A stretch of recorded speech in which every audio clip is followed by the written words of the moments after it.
Hello everyone, my name is Aditi. Welcome to Aditi biology classes. आज हम पढ़ेंगे एंडोस्पर्म और एम्ब्रियो के बारे में। एम्ब्रियो के बारे में कल हमने थोड़ा सा डिस्कस किया था। आज हम पढ़ेंगे कि डाइकोट और मोनोकोट में कैसे डिफरेंस होता है और कोटिलिडन कैसे प्रेजेंट होती है। तो सबसे पहले है एंडोस्पर्म। एंडोस्पर्म आपको पता है न्यूट्रिटिव टिश्यू है और कहाँ पर बनता है, आपके एम्ब्रियो सैक में ही बनता है। ट्रिपल फ्यूजन के बाद बनता है। प्लोइडी कितनी होती है 3n एंजियोस्पर्म में। जिम्नोस्पर्म में कितनी होती है n, क्योंकि फर्टिलाइजेशन से पहले बनता है। एंडोस्पर्म जो है उसका मेन कंपोजिशन है स्टार्च, लेकिन ऑयल और प्रोटीन बेस्ड भी ये हो सकता है। स्टार्च के साथ कुछ अमाउंट में ऑयल या प्रोटीन हो सकता है। किसी किसी में सिर्फ ऑयल से ही बना होता है। जो एंडोस्पर्म ऐसा भी हो सकता है। वो डिपेंड करता है कि वो जो भी आपका सीड है, जो एम्ब्रियो है, वो किस पर्टिकुलर हैबिटेट में रहता है।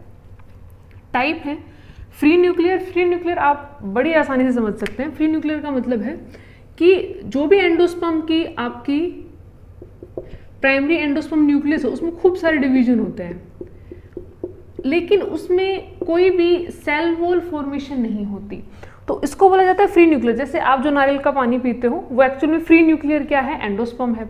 और जब आपका नारियल थोड़ा जैसे राइप फॉर्म में आपको मिलता है, जिसके बाहर काफ़ी रेशियो होते हैं, और कच्चा नारियल मिलता है कभी कभी, तो जो कच्चा नारियल है जिसमें आपको वाइट कर्नल जो होता है उसको आपका कोकोनट मीट भी बोला जाता है, वो एक्चुअल में क्या है आपका सेलुलर टाइप। हेलोबियल में मिक्स होते हैं। कुछ पार्ट कैसा होता है फ्री न्यूक्लियर टाइप, कुछ पार्ट कैसा होता है सेलुलर टाइप। तो आप इसको कैसे समझ सकते हैं, फ्री न्यूक्लियर में क्या होगा, आपके जो एंडोस्पर्म का न्यूक्लियस वो खूब सारा डिवाइड करेगा, लेकिन उसमें कोई भी सेल वॉल नहीं बनेगी। और जब इसमें सेल वॉल बननी शुरू हो जाए तो किस टाइप का होता है, सेलुलर। और मिक्स टाइप का होता है कि आपके सेलुलर भी है और आपका फ्री न्यूक्लियर भी, तो क्या बोलते हैं उसको, हेलोबियल टाइप। इसको जैसे आप सिंपल ऐसे समझ सकते हो, आपका जो कोकोनट है उसमें जैसे ये उसके हम रेशे से बना देते हैं। यहाँ पे जो आपको व्हाइट कलर का मिलेगा, सफ़ेद रंग का है, वो तो आपका क्या है, सेलुलर टाइप। और उसमें जो वाटर सा फिल होता है वो कौन सा है, आपका फ्री न्यूक्लियर टाइप। तो एंडोस्पर्म जो है वो न्यूट्रिशन प्रोवाइड करता है मेनली डेवलपिंग एम्ब्रियो को। कुछ प्लांट में क्या होता है, प्लांट के सीड में डेवलपमेंट के टाइम सारा एंडोस्पर्म एम्ब्रियो कंज्यूम कर लेता है, जैसे पी है, ग्राउंडनट है, और जैसे मेज वगैरह है, आपका वीट है, बार्ले, जो भी आपकी पोएसी फैमिली है, फोडर वाली फैमिली, ग्रासेस फैमिली, उसमें एंडोस्पर्म क्या रहता है, परसिस्टेंट रहता है। इसके अलावा आपने कैस्टर अरंड सुना होगा, देखा भी होगा। अरंड जो होता है उसका जो बीज होता है उस पर ऐसे ऐसे ऐसे जो उसका फ्रूट बनता है उस पर ऐसे कांटे से बने होते हैं। छोटे बच्चे कभी कभी खेलते हैं उसको एक दूसरे के बालों में भी लगा देते हैं। तो इसमें कई कई वाले कुछ कुछ इंस्ट्रूमेंट टाइप भी बना लेते हैं, लेकिन थोड़ा सा ये नुकीला भी होता है, चुभ भी जाता है, तो आप ऐसे ट्राई ना करें, लेकिन बच्चे कई बार ऐसा करते हैं। लेकिन इसके जो सीड हैं वो काफ़ी पॉइजनस माने जाते हैं। तो जो कैस्टर जो बनता है उसमें जो एंडोस्पर्म का टाइप है उसमें मेनली ऑयल ज़्यादा होता है, तो ऑयल बेस्ड एंडोस्पर्म है वो कैस्टर में। तो आप इसको सिंपल याद रखें, जो एंडोस्पर्म है वो free nuclear cellular helobial type होता है। आपसे एग्जाम में आपका फ्री न्यूक्लियर सेलुलर टाइप का पूछा जा सकता है। साथ में इसका मेन कंपोजिशन स्टार्च है, ऑयल और प्रोटीन भी हो सकता है, जैसे कैस्टर में ऑयल प्रेजेंट होता है। साथ में जो भी आपका एंडोस्पर्म होता है उसके ऊपर एक प्रोटीन की लेयर भी होती है। इसके अलावा जो आपके व्हीट है, मेज है, बार्ले है, जो भी पोएसी फैमिली है, ग्रासेस जो फैमिली है, उसमें एंडोस्पर्म परसिस्टेंट रहता है, मतलब कोटिलिडन भी बनती है लेकिन एंडोस्पर्म ज़्यादा अमाउंट में वहाँ पर बना रहता है। नेक्स्ट हम डिस्कस करते हैं एम्ब्रियो के बारे में। सिंपल सा डायग्राम है, जैसे डाइकोट है तो डाइकोट मतलब दो कोटिलिडन। दो कोटिलिडन मतलब जैसे आप ऐसे समझो कि आप कभी जो राजमा होता है या सोयाबीन है, आप उसको भिगो दें और उसको ऐसे सेपरेट करें, तो आप उसको जब ऐसे सेपरेट करेंगे तो वो दो अलग अलग कोटिलिडन में बन जाएगा। तो वही कोटिलिडन हमने शो करने की कोशिश की है। और कभी आप उनको थोड़ा सा और डिटेल में ऑब्जर्व करेंगे तो आपको जो भी ये रीजन होगा उस पर ऐसा ऐसा स्पॉट सा दिखाई देता है, मतलब सफ़ेद रंग में ही होता है, जैसा सा मतलब उसका कंपोजिशन है कोटिलिडन का, वैसा वैसा सा ही दिखाई देता है, उसका एम्ब्रियो होता है। उसके अलावा कभी चने भिगोते हैं, जैसे मम्मी होती हैं तो घर में कभी कभी ना चने वगैरह भिगो देती है खाने के लिए, तो क्या होता है कि जब वो फूल जाते हैं तो आपने देखा होगा कि उसमें से थोड़ा सा बर्ड जैसा सा अपीयर होता है ऊपर वाले स्ट्रक्चर में, तो एम्ब्रियो है। और अपन दोनों को क्या कर सकते हो, सेपरेट कर सकते हो, तो वो कोटिलिडन है। तो कोटिलिडन में ये जो एम्ब्रियो का स्ट्रक्चर है इसको हम थोड़ा सा और डिटेल में यहाँ पे पढ़ रहे हैं। तो डाइकोट का जो एम्ब्रियो है उसमें ये रीजन क्या है, रेडिकल, यहाँ पर आपका रैम डेवलप होगा और यहाँ पर आपका सैम जिसको हम बोलते हैं। तो यहाँ पर जो शूट एपिकल मेरिस्टम है वो यहाँ पर रूट एपिकल मेरिस्टम, तो ये रूट बनाएगी, ये क्या बनाएगी, आपकी शूट बनाएगी। तो आप R4 रूट ऐसे याद रख सकते हो, इसके ऊपर रूट कैप प्रेजेंट होती है तो उसको प्रोटेक्ट करती है। 2 कोटिलिडन होती है जिसमें फूड स्टोरेज होता है। तो कोटिलिडन जो है वो कब बनी है, जायगोट बना, जायगोट के बाद एम्ब्रियो डेवलप हुआ तो एम्ब्रियो का पार्ट है। एंडोस्पर्म जो है वो एम्ब्रियो सैक का पार्ट है जो डेवलपिंग एम्ब्रियो को फूड प्रोवाइड करता है। ठीक है, तो इसमें आप डिफरेंस हमेशा याद रखें। अब हम बात करते हैं मोनोकोट सीड की। तो मोनोकोट जैसे हम ग्रासेस की फैमिली की बात करें तो उनमें एंडोस्पर्म बना रहता है। मतलब नॉर्मली तो क्या होता है जैसे पी वगैरह है, जो भी आपकी लेग्यूम्स हैं, बीन्स वगैरह हैं, उनमें क्या होता है कि जो भी आपका कोटिलिडन है वो बचा रहता है, एंडोस्पर्म उसमें नहीं बचता। एम्ब्रियो जब डेवलप हो रहा होता है तो पूरे एंडोस्पर्म को यूज कर लेता है। लेकिन जो मोनोकोट है, या मेनली मोनोकोट भी ना समझ के आप इसको माने कि जैसे पोएसी जो फैमिली है, वीट जो फैमिली है, उसमें एंडोस्पर्म मेंटेन रहता है। और साथ में जो कोटिलिडन भी बनती है, ऐसा नहीं कोटिलिडन नहीं होती लेकिन एक ही कोटिलिडन होती है, तो क्या बोला जाता है इसको, मोनोकोट। और इसमें जैसे हमने यहाँ पर ही एम्ब्रियो शो किया तो इसको हम ऐसे थोड़ा बड़ा एनलार्ज करके समझते हैं। तो ये वाला जो रीजन है ये आपका एम्ब्रियो का है, और साथ में ये जो रीजन इसमें रेडिकल, ये है आपका कोलेप्टाइल, साथ में ये क्या है, शूट। तो ये प्लूमूल वाला रीजन है, जैसे शूट में चेंज होगा। ये रेडिकल वाला रीजन रूट बनाएगा। तो रेडिकल के ऊपर एक कैप लाइक स्ट्रक्चर होता है, उसको बोला जाता है कोलियोरहीजा।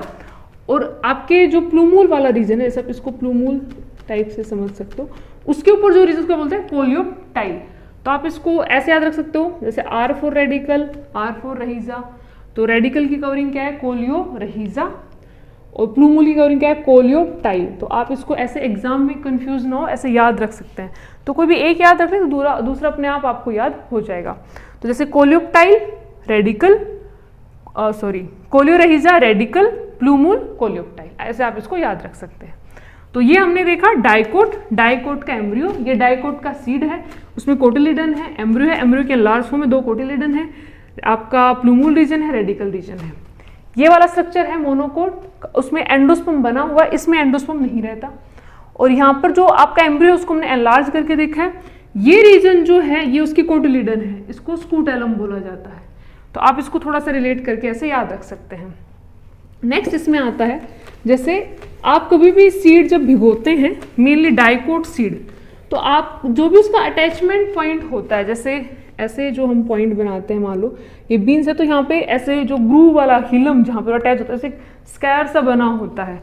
इसके अलावा जैसे अगर आपने कभी चने वगैरह का देखा हो तो उसमें ऐसा एक पोर सा बना होता है, जैसे हिलम होता है उसके पास एक पोर बना होता है, और उसी पोर के थ्रू एम्ब्रियो आपका क्या आता है, बाहर आता है। जैसे आप इसको सिंपल समझ सकते हैं, घर में कभी भी अगर चने वगैरह उनको भिगो दें, एक रात के लिए भिगो दें, तो उस दिन आपको किसी भी आपके जैसे कॉटन का कोई कपड़ा है उसमें रख दें, तो उसमें जर्मिनेशन होना शुरू हो जाता है, स्प्राउट्स जिनको हम बोलते हैं। तो स्प्राउटिंग एक्चुअल में क्या है कि जैसे आप सिंपल मानो कि ये वाला स्ट्रक्चर है, यहाँ पे एम्ब्रियो प्रेजेंट है, तो यहाँ पे एक पोर लाइक स्ट्रक्चर होगा जो माइक्रोपाइलर एंड से बना होगा। जब हमने माइक्रोपाइल पढ़ा था तो आपको पता है माइक्रोपाइलर एंड है, हिलम है, फ्यूनिकल वगैरह है। तो माइक्रोपाइलर एंड कैसा होता है, पोरस, तो माइक्रोपाइलर एंड की तरफ लेके जाता है, तो माइक्रोपाइलर एंड के थ्रू ही फिर एम्ब्रियो क्या आता है, बाहर आता है। तो पोर लाइक स्ट्रक्चर वहां पर अपीयर होता है हिलम के आसपास वाले रीजन में।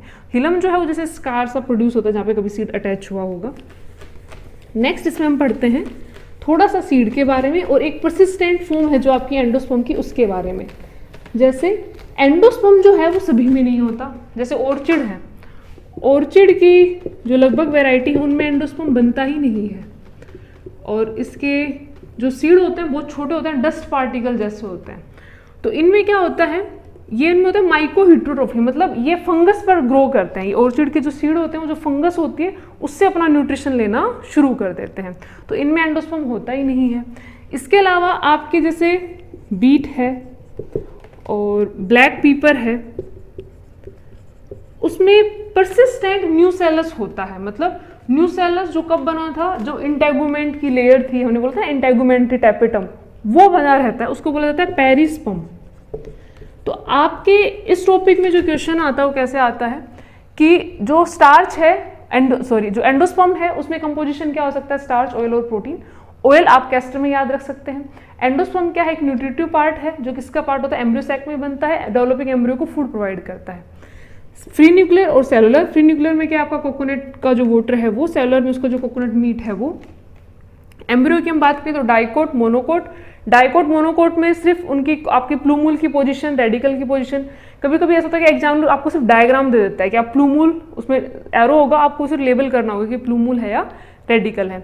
सेम जो हमने डायग्राम बनाया था मोनोकोट का, तो उसमें आपको शो करना होगा कोल्यूप्टाइल कौन सा है, कोल्यूरेहिजा कौन सा है, ऐसे क्वेश्चन आ सकते हैं। कभी कभी क्वेश्चन भी आ जाता है कि जैसे आपसे पूछेंगे वीट है, बार्ले है, मेज है, इनमें एंडोस्पर्म होता है या नहीं होता, तो इनमें एंडोस्पर्म होता है। जैसे पी है, ग्राउंड नट है, इनमें मैच्योरिटी के बाद एंडोस्पर्म नहीं होता, मतलब इनमें जब एम्ब्रियो डेवलप हो रहा होता है तो पूरा एंडोस्पर्म कंज्यूम नहीं होता, इनमें डेवलपिंग एम्ब्रियो पूरा एंडोस्पर्म क्या कर लेता है, कंज्यूम कर लेता है, और उसमें कोटिलिडन डाइकोट की फॉर्म में बननी शुरू हो जाती है। तो आप इसको थोड़ा सा ऐसे रिलेट करके याद रखें। जो बीट है, ब्लैक पीपर, इसमें क्या पाया जाता है, पेरिस्पर्म, वो होता है परसिस्टेंट न्यूसेलस। तो परसिस्टेंट न्यूसेलस किस में रहता है, एंडोस्पर्म किस में रहता है, एंडोस्पर्म जो है वो किसको फूड प्रोवाइड करता है, कोटिलिडन किसको फूड प्रोवाइड करता है, वो आप थोड़ा सा याद करके रखें, क्योंकि एग्जामिनर इन पर्टिकुलर टर्म में कंफ्यूजन करने की कोशिश करते हैं। तो आज की वीडियो में हमने डिस्कस किया एंडोस्पर्म के बारे में, एम्ब्रियो के बारे में। तो एंडोस्पर्म जो है वो मेनली आपका न्यूट्रिटिव पार्ट है एम्ब्रियो सैक में, कोटिलिडन जो है वो आपका डेवलपिंग सीड के साथ होता है। एंडोस्पर्म और आपके जो कोटिलिडन में डिफरेंस क्या है कि एंडोस्पर्म बनता है आपके ट्रिपल फ्यूजन के थ्रू, आपका जो कोटिलिडन बनता है वो जब एम्ब्रियो की डेवलपमेंट जायगोट के बाद हुई है उसके बाद। तो दोनों की प्लोइडी लेवल में क्या होता है डिफरेंस, एंडोस्पर्म की प्लोइडी क्या है 3n, और आपके जो भी एम्ब्रियो होगा उसकी प्लोइडी क्या होगी 2n। तो आप इसको थोड़ा सा समझने की कोशिश करें, अपनी नोटबुक से भी, साथ में एनसीईआरटी की बुक से भी पढ़ने की कोशिश करें। कोई आपको डाउट लगे तो आप कमेंट सेक्शन में पूछ सकते हैं। ये वीडियो आपको कैसा लगा आप मुझे कमेंट सेक्शन में जरूर बताएं। अगर वीडियो आपको अच्छा लगा हो तो इसको लाइक करें, शेयर करें, सब्सक्राइब करें। Thank you.